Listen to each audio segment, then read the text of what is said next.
get me a devil woman. Angel woman don't mean me no good. I'm gonna get me a devil woman. Angel woman don't mean me no good. Just dig along everywhere I go. Get me a devil woman to get me some dough.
Welcome.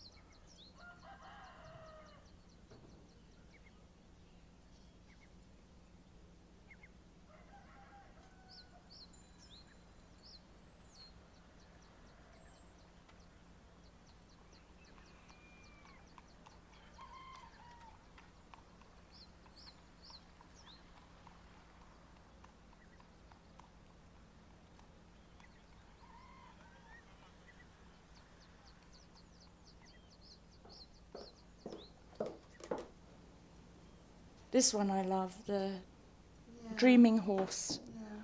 Dreaming. And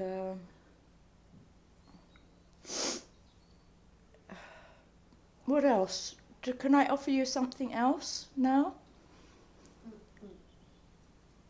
Do you want to see the atelier now or the house? Could be the house. The house first? Mm-hmm. Yeah. Yeah?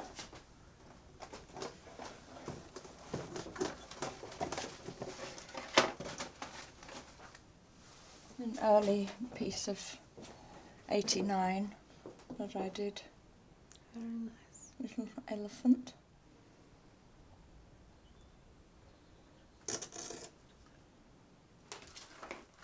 India?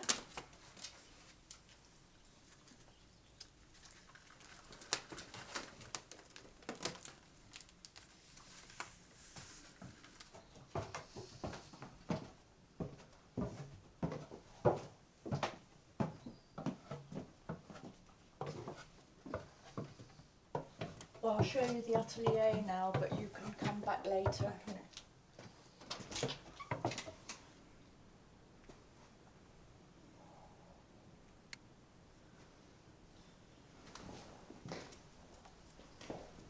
Wow.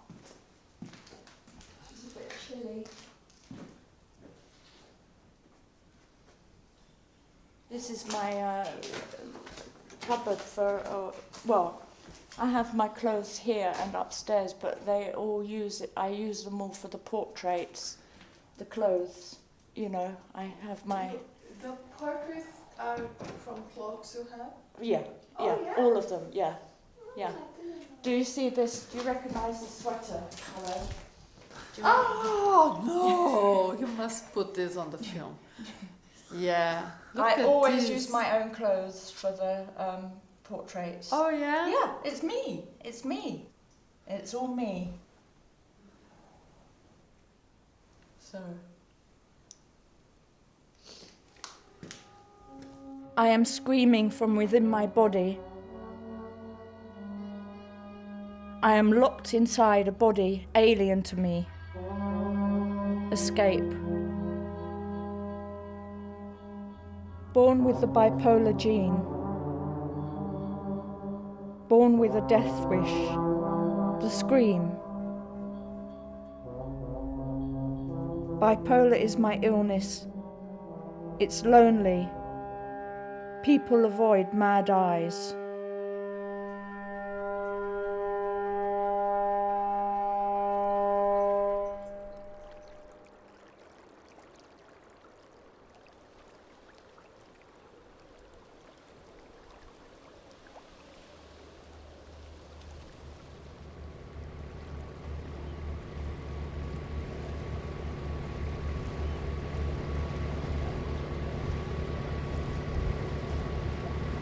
What I love about Amsterdam is you always think about Rembrandt and Vermeer, you know.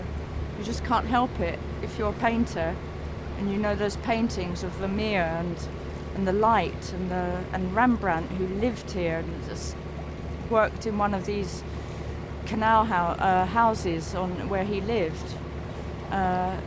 You know, knowing that he actually painted in the city.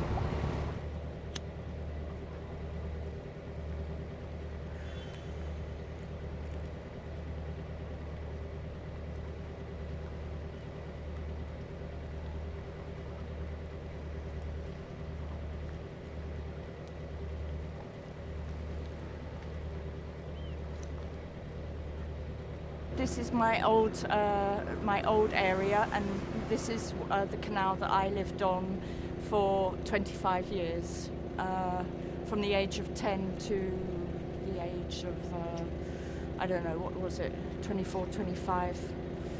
Anyway, so this is where we used to hang out, basically. And we used to skate here in the winter. We used to, when the canals were all iced up, we used to skate here. We'd just step out of my house and go straight on the canal with our skates. And there would be all hot chocolate and skating around, skating under the bridges, skating everywhere. This is my old home. And now they've turned it into a dodgy hotel, and I will not go inside again because they've made it all horrible. And this was the canal house, and this is the drawing I made of it when I arrived, when I was 10. And I kind of made a little thing here showing each bedroom of my new home. But I also did it as a kind of a Dutch lesson because it's all in Dutch. And this house was so big. It was such a huge house. I used to get lost in it.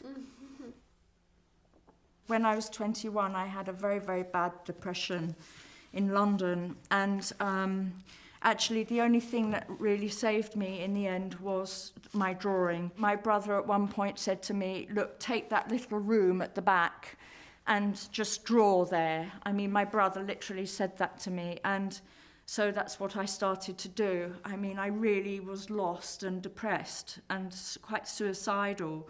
And he just said, well, just draw. And I drew, and then it just didn't stop from there. And so I can say from 21, I picked it up seriously, the drawing and the sketchbooks. So this is my sketchbook collection. I've been doing them ever since I can remember. And there are probably in the collection, probably about 250 sketchbooks from all of my travels, art school life, just home life, everything. And they are probably the most important thing to me, more important than any other work that I've done. You know, should I die or anything like that, the most important thing I'd like to be remembered for are my sketchbooks, and that's the most important thing to me. This one was when I travelled in America when I was about 6 years old. There are just some drawings in here. This one's from 97. And for instance, so I've done this whole sketchbook with these butterflies. They're all from real life, from the butterfly collection in Amsterdam. And but for instance, if I'm making a painting, I might refer back to that sketchbook now, you know, sort of 10, 15 years later or whatever, you know. So the sketchbooks are ongoing. They're not just, you know, finished and put away forever. I use them as reference all the time, all the time. It's like my own library, but it's from my own work. This one's from Paris and from other places too. So I'll be walking down the streets and I have my sketchbook and I draw it all in pencil. I'll go to a museum. These are from Matisse. I'll sketch as I go along, and then later I come back and I paint it in the atelier, in the studio. So, in a way, if you look at my sketchbooks, you can follow my travels, and you can follow my movements in life. I love this drawing. I just think it's fantastic. Sorry if I say it myself. But I mean, it just because I remember the place and I remember everything, every drawing. I remember the exact moment I was there. This one's Los Angeles.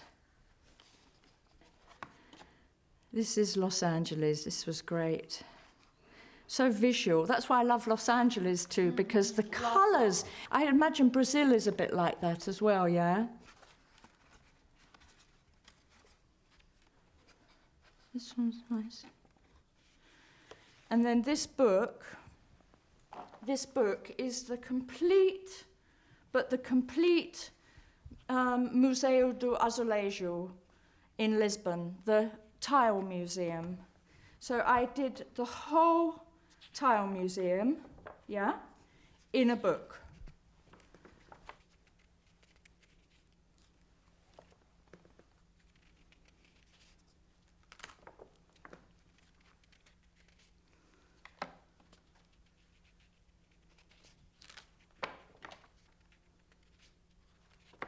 This is all about the Toreador in Lisbon. I got a bit obsessed with the bullfights. It's very vicious, and I don't like that aspect of it, but the colour and the movement and the, you know, it kind of, and I took my sketchbook there, it's something that, you know, I can understand the excitement about it, but of course I'm not, I wasn't happy about it either.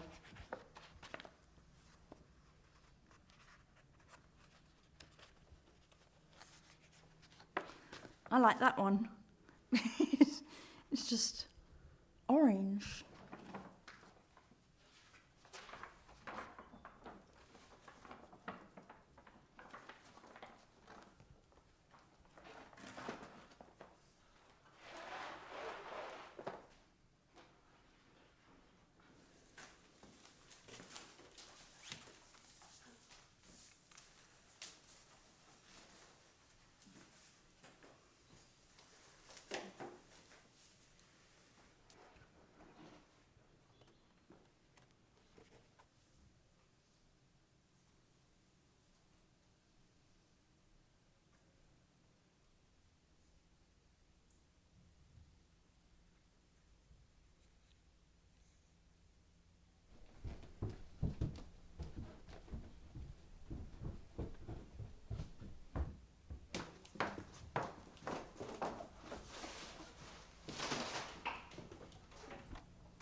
This is not going. There we go. Look, this is. Look, that's a better one of Joe actually. So that's Josephine, and that's my brother Joshua, and that's Robin, and that's me, and that's our neighbour Vashti. 45 years ago, Josephine was born, and I was born a year after her. And we were neighbours. And our parents were friends, and they were very young parents. They were in their, I think Nina was 19 or 20 when she had her first son, and my mother also had a son and then a daughter. So we grew up as neighbours, but actually Joe and I were almost like siblings.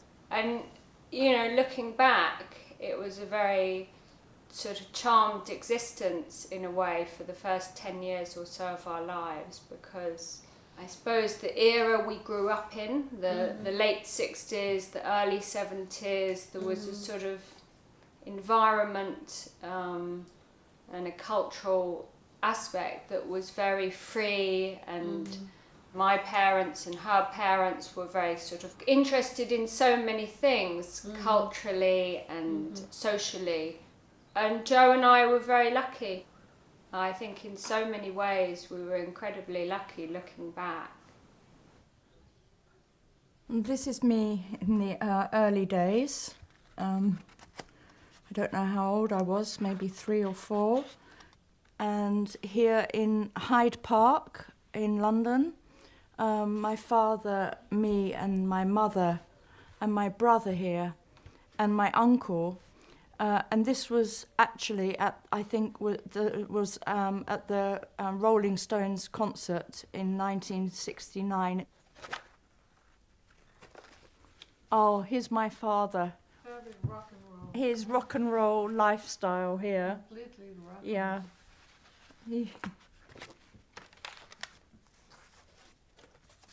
That's Robin. He was lovely. I mean, he was a fantastic brother for me. Fantastic, because I was a bit of a... I mean, I think I was very quiet as well, but there was a side of me that was also very clingy. So I held on to him like mad in life. And I think that lasted for a very, very long time. And I think that's part of our relationship now. We're still very close. And that's because of that initial sort of relationship. We were very close. Both our parents were very sort of left-wing, young, extremely young. I mean, you know, I think when I was born, my mother was 19, my father was 20. And they were sort of swinging 60s.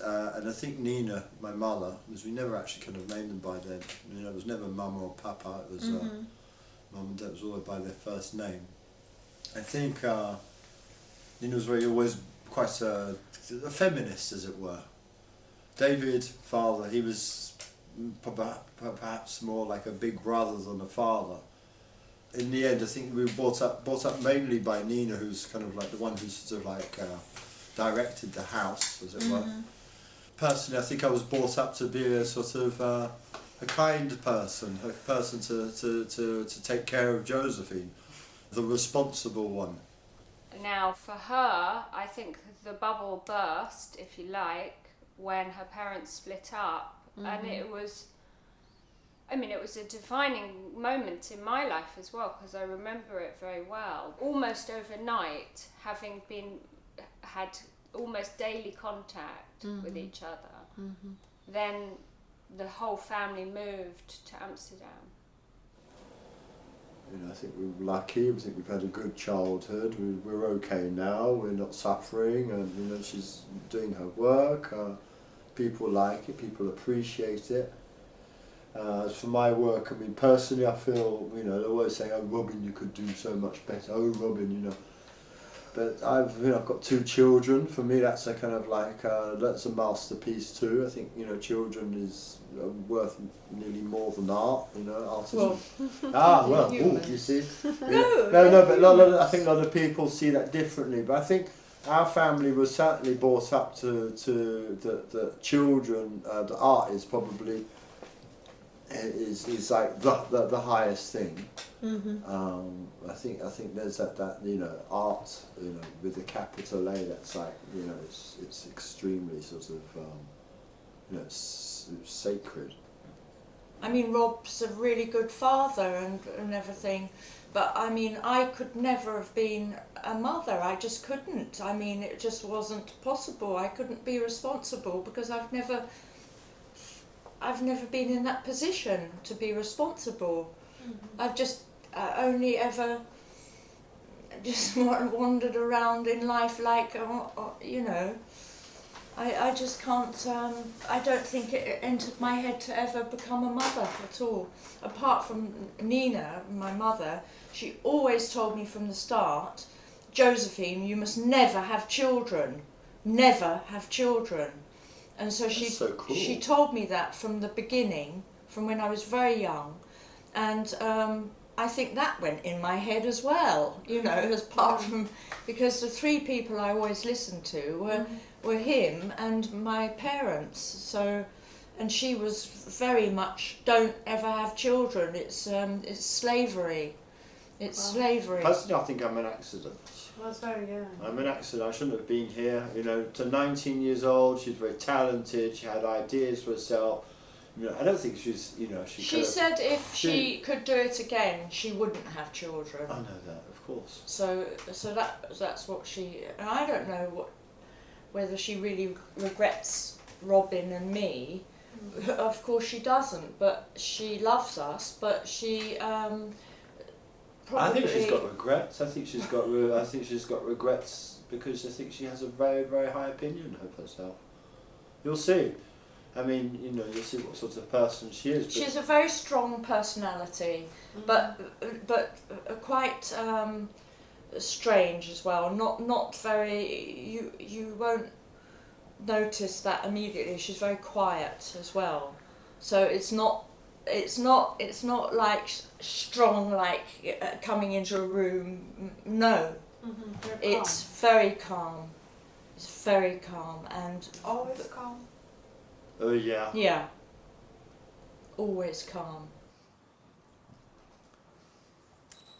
So, when do you realize that she had problems or that she was ill?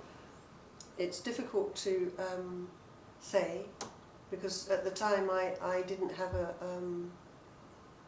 framework. You don't know what it is. And that's the nature of that illness. You have to be ill for quite a time to see that it's making a pattern. Because it could just be a depression. It could be just an adolescent, like that. But she had a very good doctor. And he found it. He found with the behaviour. I know at the Rietfeld she had some depression, but I didn't recognise that as anything but depression, like you do. And then she went and travelled with friends, and then she went to Lisbon, and it was in fact in Lisbon that she was. She went to her Dutch, back to her Dutch doctor sometimes, but while she was in Lisbon, I think it was then that it was diagnosed. And I remember the day that she told me, because I telephoned from Spain, and she told me, and I cried. She told what? I have got bipolar. I've got it, she said. Diagnosis 1999, bipolar 1, medication lithium and Zyprexa. Psy. Oh, I'm a bit of wine actually. Yeah. Talk about my daddy. Okay. Oh, there's some water in there. Do you want some wine? Do you want some wine? Okay, thanks. Yeah. I'm very close with my dad. Very close because we have similar characters. I take very much after my dad. Nina often says, my mum often says, you're so much like your father. You know, you're so exactly like your father. So in that sense, because our characters are very similar, we both have our mood swings and. You know, but we're also both very obsessed and very determined with what we do. And, you know, whereas my mother and my brother are more butterflies. They do something and then they want to do something else and then Except something for riding else. a horse. Yeah, except for riding a horse. Which I do for the day. I know you're obsessed by horses, Neil. And Valerie. Oh. Anyway, so my dad and I are very determined, very similar personalities. You know what, with Josephine, I was trying to think of what... Did she talk to you about her breath-holding fits? No. When she was a little girl? No. Well, I suppose really my sort of strongest recollection of her is that she used to have these breath-holding fits, like almost since she was born, she like that, you see, and it was quite extraordinary because she'd get into such a tantrum, and she'd start yelling, you see, so like that, you see, and then she'd yell herself, she'd go, and just go out, and you think, oh my God, you know, people look around her, oh my God, she's dead, you know, something like that. And the doctor said, no, don't worry, just let her pass out, and then she'll come back. And then she'd pass out, and then she'd go back and she'd start all over again. I often think that her work is a little bit like her breath-holding fits. You know, there's such power in it, and there's such, and she goes off into the distance and starts working, and it's very quiet and all that. You know, when she's sort of passed out, she's working, and then suddenly this great kind of, you know, extreme painting comes out, you know.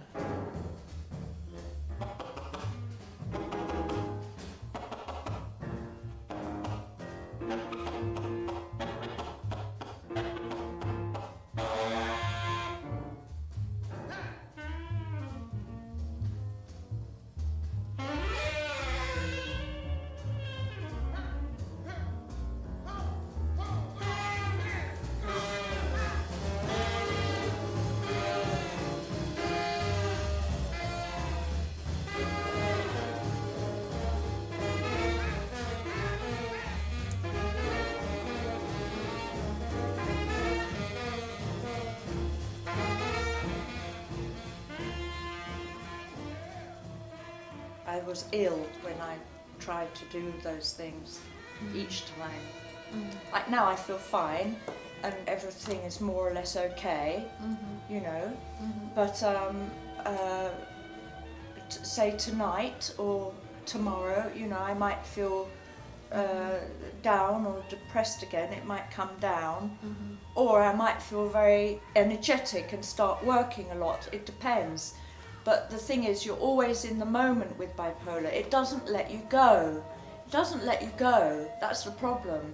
I know I did all those things and had those crazy times, you know, even drinking too much or, you know, so many things happened, arguments with people, just like mad, crazy moments. I know what happened, technically, when I tried to commit suicide. But it's hard for me to understand how did it get that bad? How did it get that far? You know, I now think about these things where in the past I used to just go along with it and do it all. I used to just, you know, didn't think, just went, and there were just disasters, but never terrible disasters, luckily. But very good looking. Good luck. I mean, there were times I was in the street alone at night and walking the streets alone in London and Lisbon and New York. In New York I found myself on Avenue D where all the junkies are. I was completely lost, I was completely drunk, I was completely on my own, and 4 o'clock in the morning and all these drunks and junkies coming towards me, you know. I mean, I got myself in really risky situations, and you know, I don't know, but I have a lucky guardian angel somewhere, because I mean, I'm absolutely survived, and I've never, you know, had anything like really dreadful happen. Things have happened to me, you know. I've been attacked in London and stuff in the tube when I was about 21, but you know, it's not. I just got a few punches, you know, and you can get over a few punches, you know. It's not like a rape. So she's had a very hard time at times, but not all the time. Not all the time at all. Most of the time, she hasn't had a hard time. But that's not, luckily for her, but that's not to say that she hasn't had hard times, because of course she has. She's had terrible times, absolutely awful. And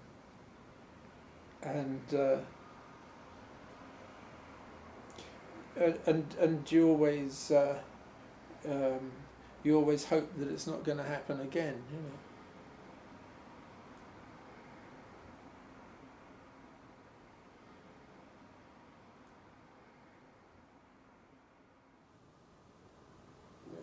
She had a psychotic period when we first moved here. Here? Yeah. So she was a couple of times in the psychiatric unit. I don't know if she minds me saying this. Did she? Yes, it's in her work. She tried to commit suicide several times. Once very badly, but she nearly didn't make it. my suicide attempt in December 2005. Hospitalization in France. I overdosed and slashed my wrists. Psychotic.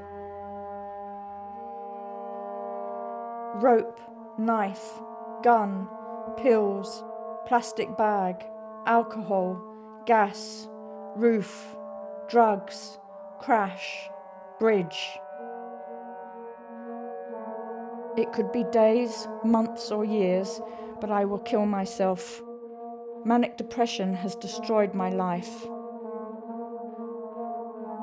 I feel less shocked by the work and more shocked what I saw at the time, that particular episode and how it manifested in her, because I saw her and, you know, several times over that period, but one time I was so worried about Jo, and I went to Amsterdam to see her. And when you see someone you love in that state, it's it is the most difficult thing. So, you know, for me, the work that she did, the work that came out of that period was, well, the work actually was a recovery in a sense for her. From what I saw, it reflected her beginning to start to recover, and try and claw her way back into seeing her life and the value in her life. I think of ending my life. Georgia O'Keeffe, in the psychiatric hospital, Life will never be the same again. I used to blame my father for my bipolar disorder. I attacked my mother. I scream at night. I over-medicated on Seroxat. Lithium in my brain. After the clinic, I went to India to look for tigers. I am a complicated woman. Never found a good man. My brother hit me in bipolar wants me dead and gone.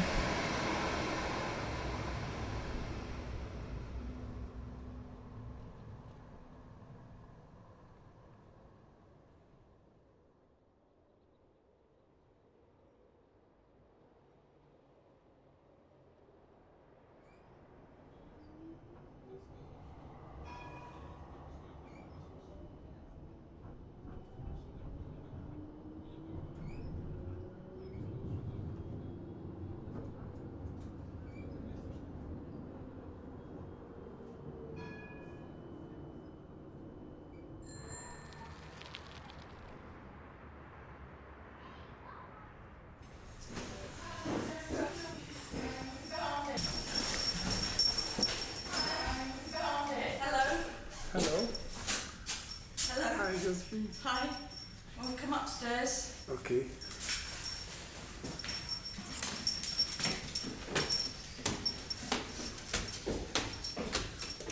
10 years ago, I was so lonely, and sometimes, I was literally, pulling the walls down because I was so frustrated, and I was just incredibly lonely because I'd kind of like isolated myself in this flat. So that's why it's also quite hard for me to be here sometimes, because I remember that, the times when I thought there just should, there was no reason to live, really. My first self-portrait was on the floor there in the living room, like I said already to Carmen. I don't think I was in painting like I paint now. I'm well and I paint. I think I was ill in my head, and I think what this woman was, the person standing there, went straight on the picture. I mirrored myself. I could have, just been looking in a mirror, but I painted it, and I saw myself on the paper.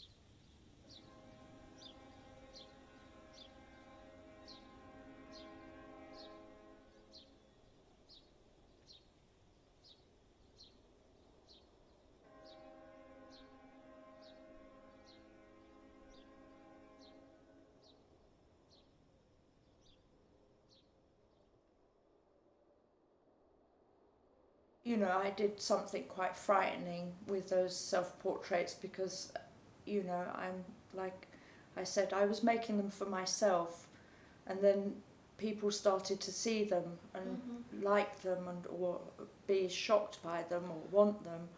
And then I got offered the exhibition, but I realised at that moment that it was one of the most frightening moments of my life, because I was exposing myself completely, and when it's out there and like everybody knows and everybody's seen it, I can't go back, I've said things in the text that are very personal,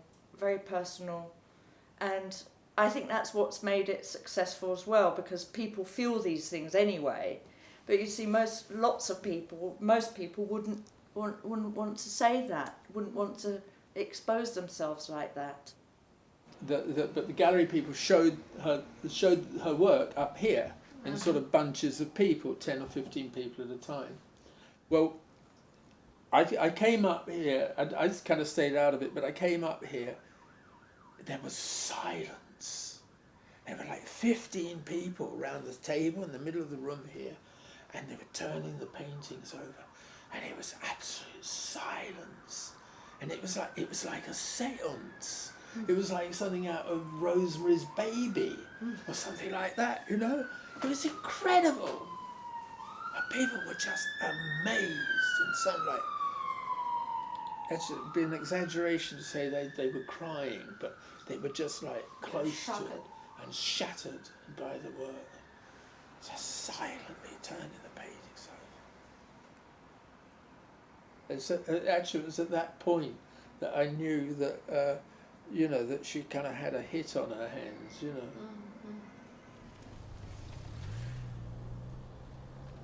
We had Adrian Dannat, who is actually a writer for the art newspaper, and he came to us and said, I've got a little discovery for you.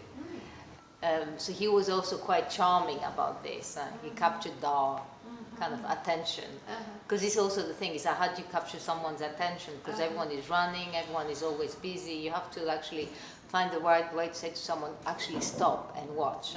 So he made us stop and watch. I'm really like a family friend, and I've always been very aware of the art that she made, because that's what she always did from the youngest age that I can remember. She was always making art, and she was always obsessed with that art, and obsessed with herself in a good way also. The show that we organised at Riflemaker, the last day that I was there, we were closing the gallery at 6 o'clock in the evening, and it was the very last day, a Saturday. And suddenly a whole group of people appeared out of nowhere, banging on the door, literally banging on the door, saying, let us in, we really want to see this, having just seen her work through the window. And they came in, and they were people who were not really in the art world. They were people who knew something about art, but who were not what you might call art professionals. They were people who just had seen this in the street and were so fascinated by it and demanded to come in. And then we really couldn't get rid of them. We had to sort of ask them to leave at the end because they were so intrigued by the story of Josephine and also by the way it was reflected in this work. So I think that's what's wonderful about her oeuvre, to use that pretentious word, is that it engages people automatically.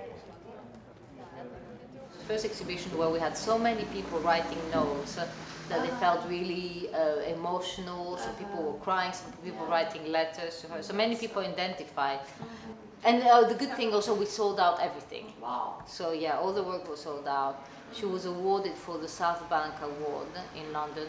But I think it's important to say, and I think it's interesting, that not all the reactions in London were positive. There were people who hated this show. And there were people who really reacted with anger, actually, to this show, which I think is enormously important because it shows that the work does have a power. I met people who are professionals in the contemporary art world who were actually scandalized by Josephine's show in the way that I think art should have that effect. And they were saying it's not art, it's ridiculous, it's just someone pouring their heart out on paper. This show should never have happened. I was actually told this show should never have happened. Lithium helps, but does not cure my illness, bipolar disorder. No cure. This body will be burnt to ashes, together with this manic depression. Time. The doctor in Moscow said I should drink vodka for bipolar. I took his advice and got drunk. The men I've known, one beat me, one unfaithful, one alcoholic and heroin addict, one schizophrenic. I am 40.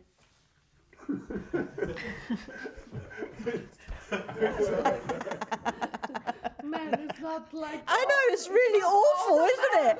It's just like the worst thing, isn't it? It's not all the men. People are going to think, my God, what happened to her?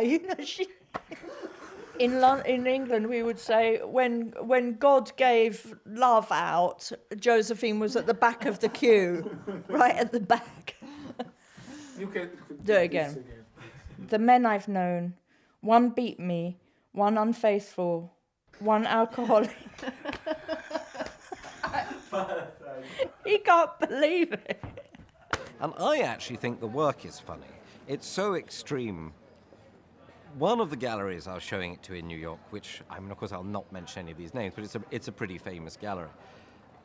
The owner, the gallerist, who's a very close friend of mine, he burst out laughing when he was looking at this work because he said, this is just so extreme. He said, you could almost have invented this artist. Did you invent, this woman who's a bipolar woman making this kind of outsider art about being bipolar? He said, you could really almost have invented this as a perfect artist for today. In a way, I was thinking, although they're entirely different, the effect of her work is actually like mugshots, I often think.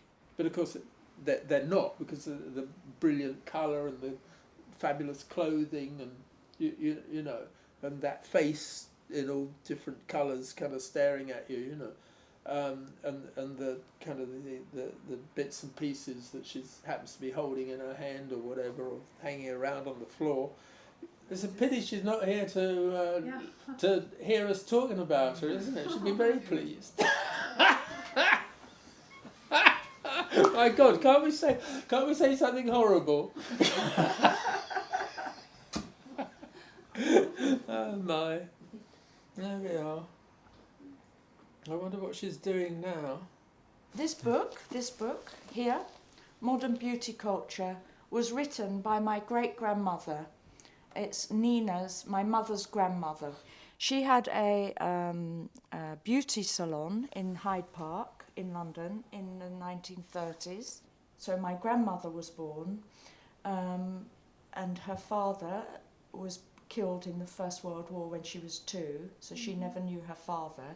And her mother didn't want my grandmother because she was an artist and it would interfere with her life. So she put my grandmother in to live with a so-called aunt, and the old aunt's husband, he was kind to my grandmother, giving her money to go to school and things, but he also sexually abused her. So my grandmother was, from the age of 4 to 18, was sexually abused by this man. And in fact, nobody ever knew this about my grandmother, but one day when my grandmother was about 75, she told me. Of course, I told my mother later, and it all made sense because my grandmother was a very aggressive, unhappy woman. This is the picture of her, Gina, who was abused. This is Nina, my mother, and these are her brothers and sister. So Maria Verney, her mother, was a very gifted and brilliant woman and amazing, but you know, look what she did to her daughter's life. I mean, she just, you know, so it's double, isn't it? But we still use some recipes from the book for, you know, because they are real. I think it's one of the first books about beauty. It's one of the, and it says everything. It says how you should walk, look after your skin, what makeup is good for you. This is like a mummy. Absolutely frightening. This book is treatment for late middle age. Oh, that's us. My God, that's us. Oh no. Oh, that's us. Yeah. Shall we have lunch here or shall we go to... Oh yeah, lunch. I forgot.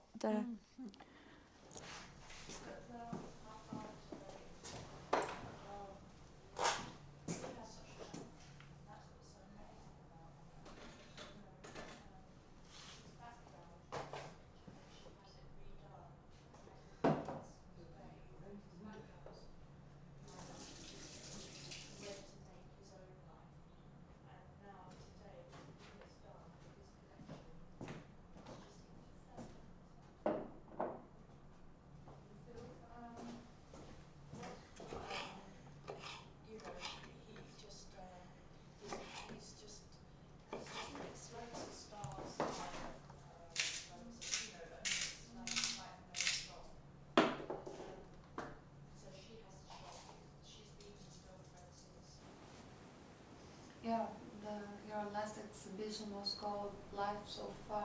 Yeah, life so far. How is life so far? How is it? Well, that means that life, for me, that means that life isn't over. It's life so far. And now what's going to happen? Like you talk about it, you say, we've had 45 years, and now we're hoping to have another 30, 40 years. So what's next, you know? And that's what's so brilliant, you know. We're still in the middle of it. We're still in the middle of the things, and so much has happened in that 45 years. I mean, can you imagine what's going to happen next? Now it's just choose with we can choose, but things are going to happen that we won't choose. Things are going to happen that we won't choose, and you know, we don't know what's going to happen. I mean, I don't know what I'll be painting next year.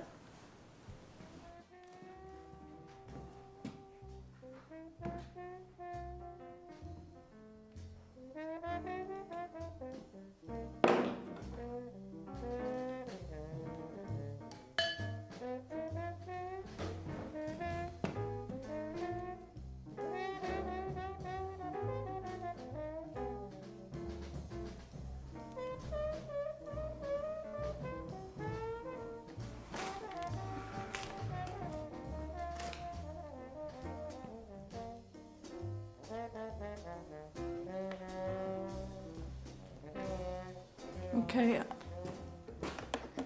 I'm going to wait with that one.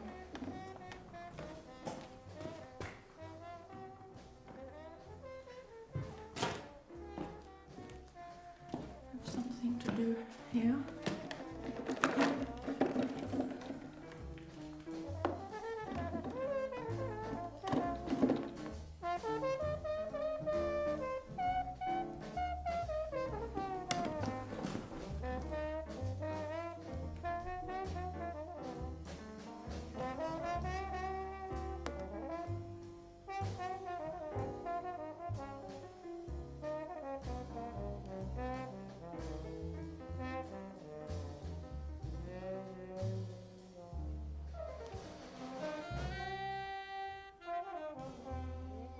Devil woman. Hello, devil woman. Hello, devil woman. Goodbye, angel woman. Ah, here's a good one. Oh, So that's her trauma. yeah, I don't think she's a victim, though. yeah. I don't think she's a victim. I mean, she's a victim of this guy, of course, but normally, in a normal relationship, you would sort of stop there, wouldn't you? Yeah. Yeah. Or even this one, I think that was, you know, but, you know, there was 1, 2, 3, 4. Yeah. Too much. So, that, yeah, obviously, so that, you know, Josephine could be terribly anti-men, and I think I was brought up in a very anti-man sort of like environment. Anti-man. Well, not anti-man, but you know, feminists. But he well, loves no. I'm sure she. Yeah, but even. I mean, I was brought up. I don't know. I mean, I was brought up certainly with an emancipation, where kind of, you know, I had to do as much as, you know, everyone who was participating. So, for instance, we had cooking days. I had 2. My mother had 2. Yab had 2. Josephine had 1, but she didn't do it because we went to the restaurant. So okay, so that's how it went. So maybe the next painting she does where she's victimising somebody else. Maybe that would be sort of like. I'm sure she's done that many times too. I'm sure she's kind of poured bottles of wine over people's heads and, you know, just. I'm sure.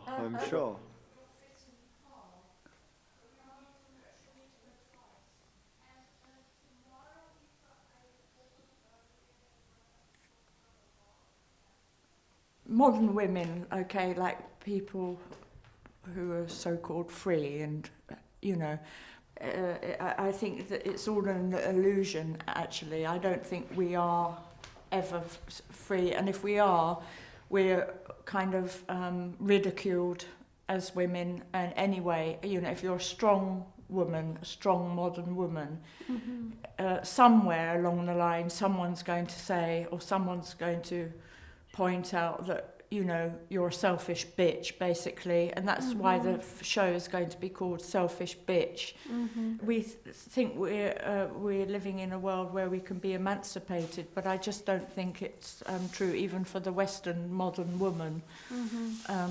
If you're a woman artist, for instance, then I think that you know, you have to work harder than a male artist, you know, to prove that you can do it or something, because otherwise just nobody's going to believe you. And but I think that goes the same for any job, any other profession as well. I think women have to work harder, have to prove themselves, have to, and if they've got children, of course they're stuck in this situation.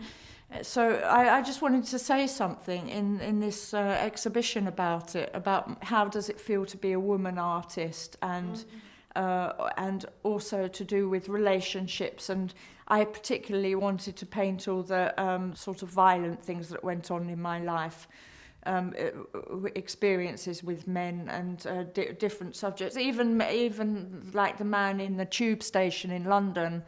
Suddenly a man was behind me, I turned around, he just like punched me really hard, you know, like almost punched me out. And of course that's how I work. The deeper things come up, and as you're painting, you remember another scene, another scene, another scene.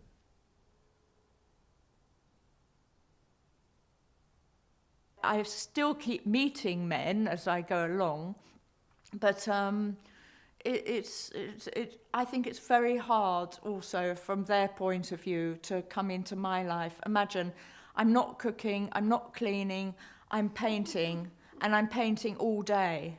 I'm painting all day.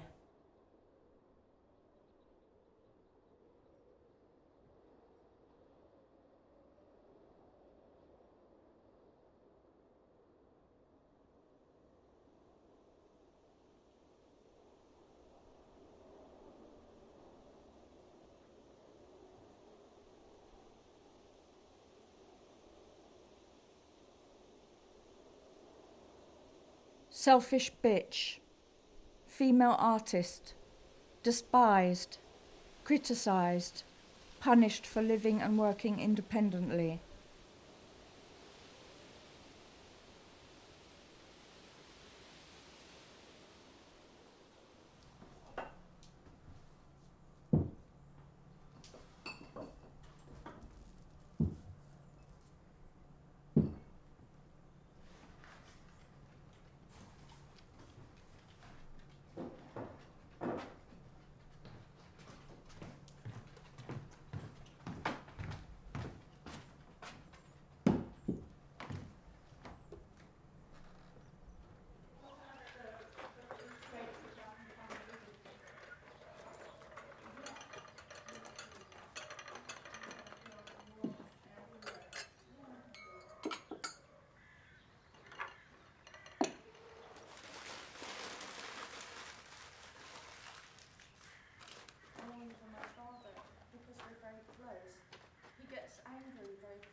My mother is the sole carer of my diseased manic depression.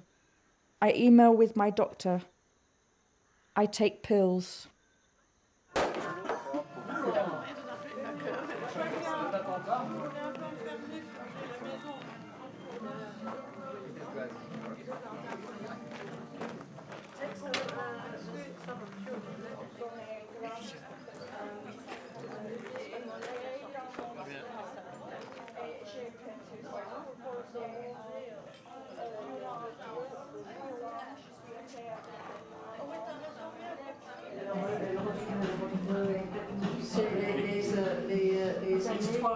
Les histoires terribles dans la vie de Josephine.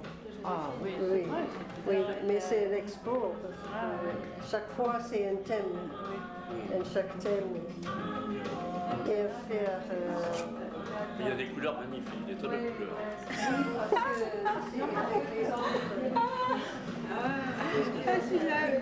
Le faire en place.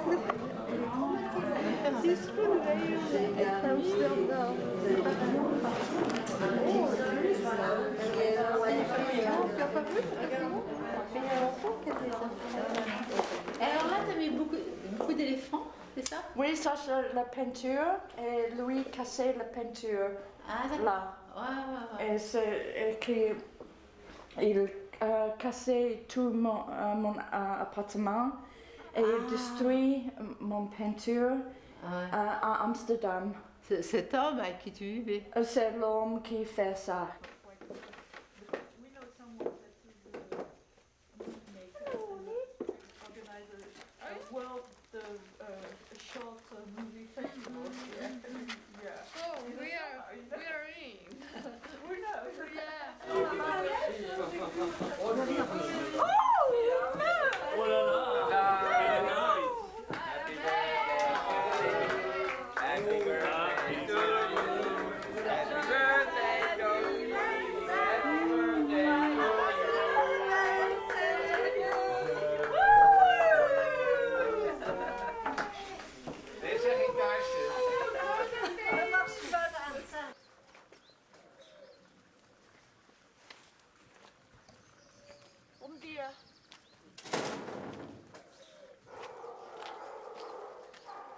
Tudo bem?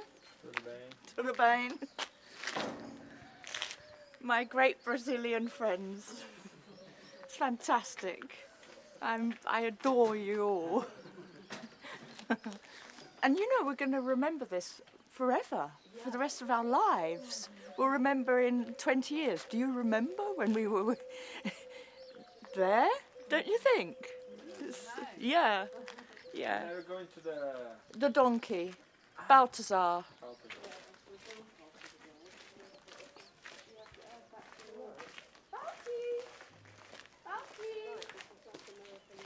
Come on, darling.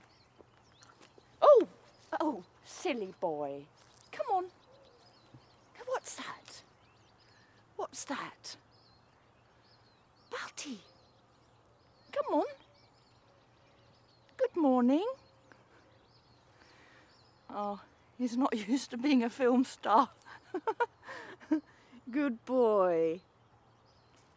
Ollie. Legs.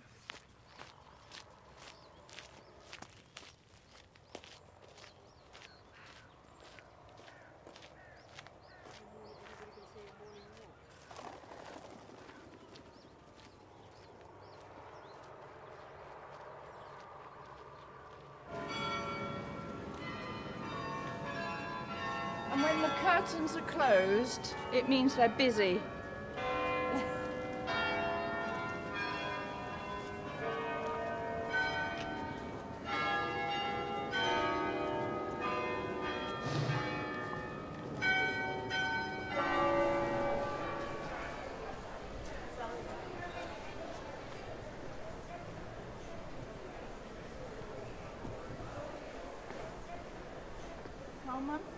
Mum.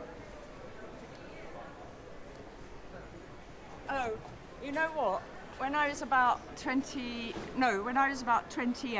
yeah, I got a bit manic, and I was in Amsterdam, and I sent each of my best girlfriends a huge dildo in the post, one of these penises, and I chose a different one for each girl, thinking, how would she like it? How would she like it? And one girlfriend I sent a big one, and the other one I sent a thin one. Anyway, they all got it in the post, and they had the shock of their life. The shock.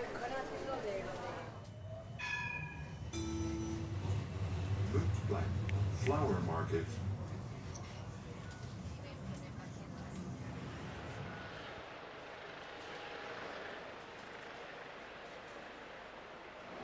Yeah, well, you were supposed to do your big bicycle trick for the film without your hands.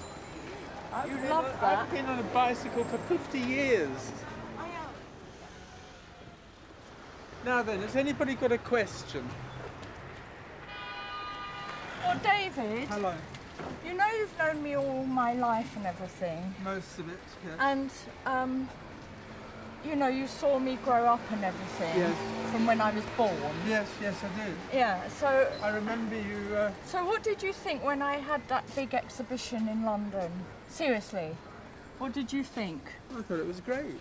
Yeah, but did you think it was marvellous. Did you think it was a normal thing, or did you think There's it was? nothing normal about you. Yeah, but did you expect that from me to do that, and to do that work like that? Well, I've learned never to expect from you. You just do it. You don't need me to expect, or anybody else. You just do it. When you were born, you just came out into life kind of shouting and screaming, "Where's my paintbrush?"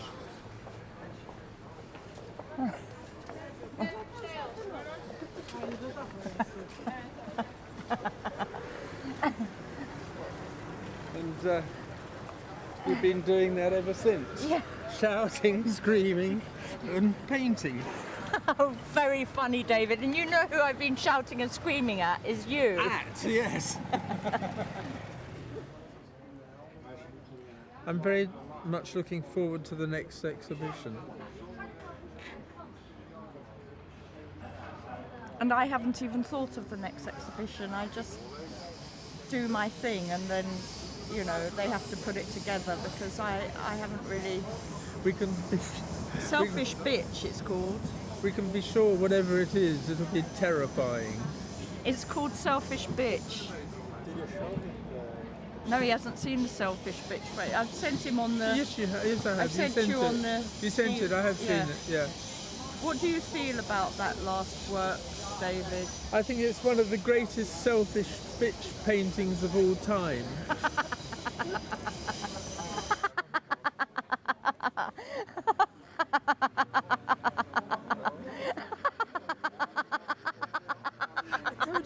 I don't have a clue who she is. I've never seen her before. Selfish bitch, never had to do anything in your whole life, never had a job. I never had a job. It's a crime. You worked in Waterstones. Only for 5 minutes. Used to hide behind... When the friends came in the shop, I used to pretend I was a customer and read the books. I didn't want them to know that I worked there. I just pretended to read. That tells you a lot about Josephine. I couldn't. I just... It's worth all these hours just to hear that. So that's the next exhibition. Happy pictures painted in black.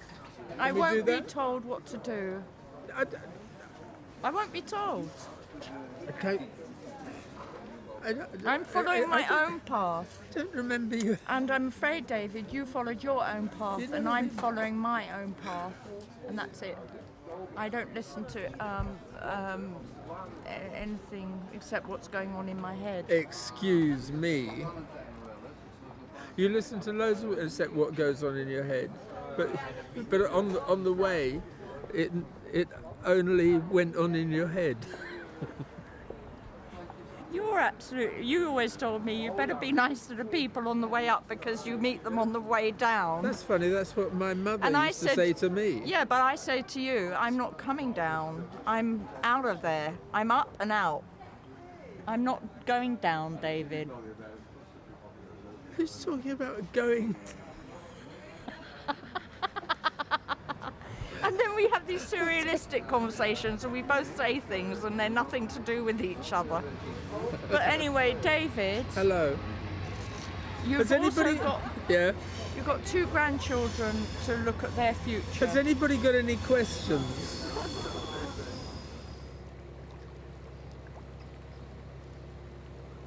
I just thought it might be a nice place to die here. You know, should I die, I would think that I'd like to die in Amsterdam.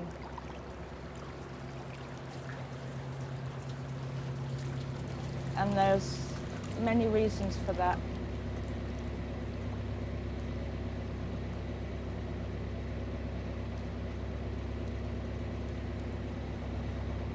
There's a lot of memories here. It's where I started painting as well. It's not just people dying and old memories of living here. It's just this is where I discovered I wanted to be a painter for real. For real. I mean, at 26, I knew it. I knew this is my destiny. And before then, I was painting too. You know, I was in art school since 23. But before 26, it never really clicked in my head. And at 26, and from that day on, there was no stopping me, and it got me through everything, you know. When you make a decision like that in your life, or if you ever have that, you don't look back. You just don't look back. Didn't matter what I did after that, because I was a painter. Nothing ever mattered again, really. Anyway, it all started here.